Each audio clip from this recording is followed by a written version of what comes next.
Aphorism number 103.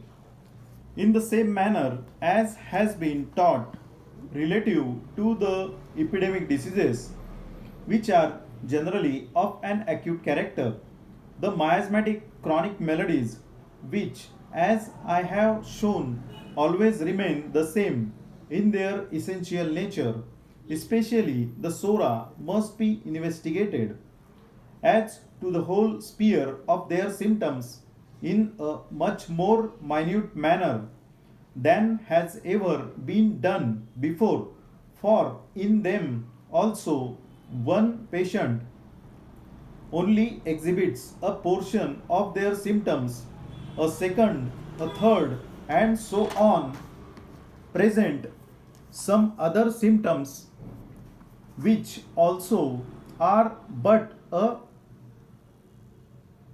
deceived as it were portion of the totality of the symptoms which constitute the entire extent of this malady, so that the whole array of the symptoms belonging to such a miasmatic chronic disease, and especially to the sora, can only be ascertained from the observation of very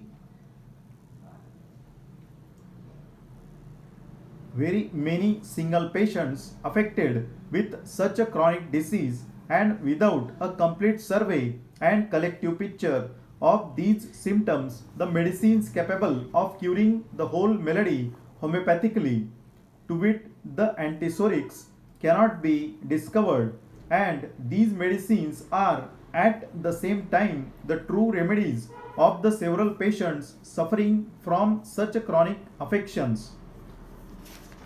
Explanation of 103. In this aphorism, Dr. Hahnemann has given idea about diseases from soric miasms.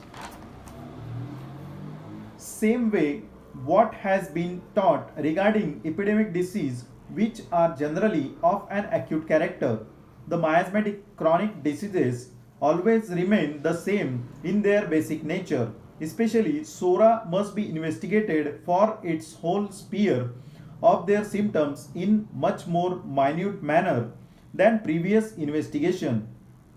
For sora, one patient exhibits only a portion of their symptoms. Same way, second and third patient present some other symptoms portion which may not be so much several or strongly presented. This portion of totality of symptoms constitute the entire extent of this disease, so that the whole array group list of the symptoms belonging to such a chronic miasmatic disease, especially to the sora. Symptoms of the sora can only be ascertained from the observation of each and every patient affected by such a chronic disease. Without complete survey and such a collective picture of these symptoms, medicine capable of curing the whole disease homeopathically cannot be discovered, and these medicines are at the same time the true remedies of the several patients suffering from such a chronic affections.